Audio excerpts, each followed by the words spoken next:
Hi students, welcome to simple maths. இன்றைக்கி நம்ம இந்த வீடியோவில் 9ஆம் வகுப்பு கணிதம் பயிற்சி 3.1 உள்ள 6வது கணக்கு பார்க்கலாம்.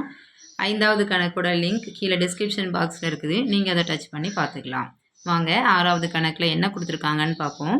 பின்வரும் பல்லுறுப்பு கோவைகளை கழிக்க, மேலும் கழித்து வரும் பல்லுறுப்பு கோவையின் படியை காண்கன்னு கொடுத்துருக்காங்க.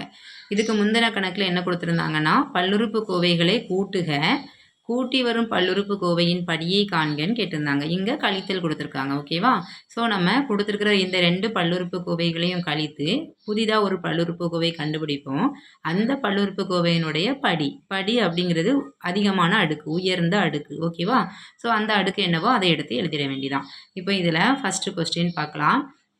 கொடுத்துருக்கிற 2 பல்லுறுப்பு கோவைகள் கொடுத்துருக்காங்க.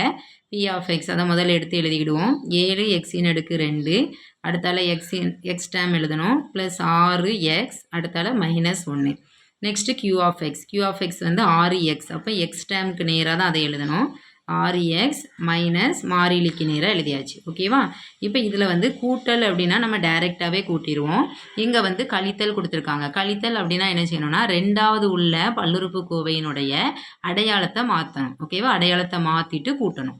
அப்போ இங்கே ப்ளஸ் 6x இருக்குது. ஸோ நமக்கு என்னதான் மாறிடும், -6xன்னு மாறிடும். இங்கே -9ன்னு இருக்குது, அது +9ன்னு மாறிடும். ஓகேவா? இப்போ நீங்கள் கூட்டலாம். இங்கே என்ன இருக்குது, 7x² plus 6x -6x cancel ஆயிரும். இங்கே +9 -1, பெரிய எண்ணிலிருந்து சிறிய எண்ணை கழித்து பெரிய எண்ணுக்குள்ளே அடையாளம். அப்போ என்ன வந்துடும், +8ன்னு கிடைக்கும். ஓகேவா? அப்போ புதிதாக கிடைக்கிற பல்லுறுப்பு கோவை வந்து நமக்கு என்னதுன்னா 7x² + 8. அப்போ இதனுடைய படியை தான் நம்ம கண்டுபிடிக்கணும். ஓகேவா? அப்போ படி என்ன வரும்னு பாருங்கள். உயர்ந்த அடுக்கு வந்து என்னது, 2. அப்போ இதனுடைய படி வந்து 2. ஓகேவா? Next second one, f of y equal to 6y² minus 7y plus 2, g of y equal to 7y plus y cube இருக்குது. இப்போ ஃபஸ்ட்டு கொடுத்துருக்குற அந்த f of y எடுத்து எழுதிக்கலாம். என்ன இருக்குது பாருங்கள், 6y², அடுத்தால y டேம் -7y + 2. ஓகேவா? நெக்ஸ்ட்டு g ஆஃப் y எடுத்து எழுதுவோம். 7y, அப்போ இந்த yக்கு நேர் எழுதணும். அடுத்தால y கியூப் இருக்குது. y கியூபுங்கிறது இங்கே வந்துடும். ஓகேவா? இதில் வந்து y கியூப், அப்போ y² டேம் நமக்கு இல்லாததுனால 0y²ன்னு போடணும். ஓகேவா? இது வந்து ப்ளஸ். சரி, இங்கே மாறிலி இல்லை, மாறிலிக்கு நம்ம 0 போட்டுக்கலாம், அல்லது போடலைனாலும் பிரச்சனை இல்லை. இப்போ வந்து கழித்தல் அப்படிங்கிறதுனால 2வது இருக்கிற பல்லுறுப்பு கோவையினுடைய அடையாளத்தை நம்ம மாற்றி விடணும். அப்போ +y³ இருக்கிறது நமக்கு மைனஸ்னு மாறும். இந்த ப்ளஸ் மைனஸாக மாறும், இந்த ப்ளஸ் மைனஸாக மாறும், இதுவும் நமக்கு மைனஸாக மாறும். ஓகேவா?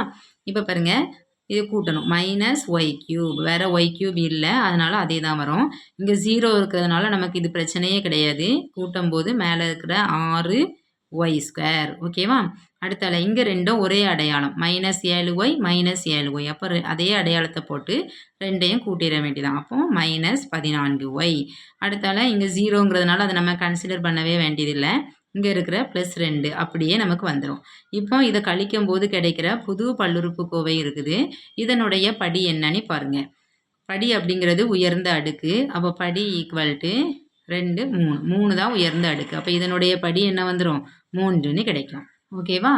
Next third one, h of z equal to z⁵ minus 6z⁴ plus zன்னு கொடுத்துருக்காங்க. f of z வந்து 6z² plus 10z minus 7ன்னு கொடுத்துருக்காங்க. ஓகேவா? இப்போ இதிலிருந்து இதை கழிக்கணும். கழிச்சு வர பல்லுறுப்பு கோவையோட படியை நம்ம கண்டுபிடிக்கணும். இப்போ கழிக்கலாம். ஃபஸ்ட்டு கொடுத்துருக்கிறத எழுதிக்கிடுவோம். z⁵, அடுத்தால 4. அப்போ -6z⁴ ப்ளஸ் z⁵ இல்லை, அப்போ 0z⁵, ஸ்கொயரும் இல்லை, 0z². அடுத்தால ப்ளஸ் z இருக்குது, அடுத்தால மாறிலி உறுப்பு இல்லை, 0. ஓகேவா? நெக்ஸ்ட்டு f of z எழுதலாம். z⁴, அப்போ இங்கே இருக்குது, இங்கே தான் எழுதணும். ஓகேவா? 6z⁴ plus 10z minus 7. ஓகேவா? இப்போ நம்ம என்ன பண்ணலாம், இதிலேருந்து இதை கழிக்கலாம். கழிக்கிறதுக்கு முன்னக்கூட்டி எந்த கோவையை கழிக்கிறோமோ அதனுடைய அடையாளத்தை மாற்றணும். அப்போ இங்கே என்ன வந்துடும், மைனஸ்னு வந்துடும். +6 வந்து -6ன்னு வரும், +10 வந்து -10ன்னு வரும், -7 வந்து +7ன்னு வந்துடும். ஓகேவா? இப்போ நம்ம கூட்டலாமா? இங்கே என்ன இருக்குது, z⁵ -6z⁴, இங்கே 0 தான் இருக்குது. ஸோ நம்ம இதை விடணும்னாலும் விடலாம், அல்லது நம்ம எழுதினாலும் பிரச்சனை கிடையாது. 0 இசட்டின் அடுக்கு 3. இங்கே 0 இருக்கிறதுனால இதை விட்டுறலாம். அந்த டைம் அப்படியே வந்துடும். 6 இசட்டின் அடுக்கு 2. அடுத்தால இங்கே ப்ளஸ் 1 இருக்குது, மைனஸ் 10. பெரிய எண்ணிலிருந்து சிறிய எண்ணை கழித்து பெரிய எண்ணுக்குள்ள அடையாளம். Minus 9 Z. ஓகேவா? அடுத்து இங்கே 0, இங்கே ப்ளஸ் 7. அப்போ நமக்கு என்ன கிடைச்சிரும்? ப்ளஸ் 7ன்னு கிடைச்சிரும். இதுதான் நமக்கு கிடைச்சிருக்கிற புதிய பல்லுறுப்புக்கோவை. இப்போ இதனுடைய படியை தான் நம்ம கண்டுபிடிக்கணும். படி அப்படிங்கிறது உயர்ந்த அடுக்கு. உயர்ந்த அடுக்கு என்னது? 5. ஓகேவா? ஸோ தேர்ஃபோர் படி ஈக்குவல் டு 5ன்னு சொல்லிடலாம். ஓகேவாம்மா? இப்போ இந்த கணக்கு உங்களுக்கு புரிஞ்சிருக்கும்னு நினைக்கிறேன். நெக்ஸ்ட் வீடியோவில் நெக்ஸ்ட் கணக்கு பார்க்கலாம். தேங்க்ஸ் ஃபார் வாட்சிங்.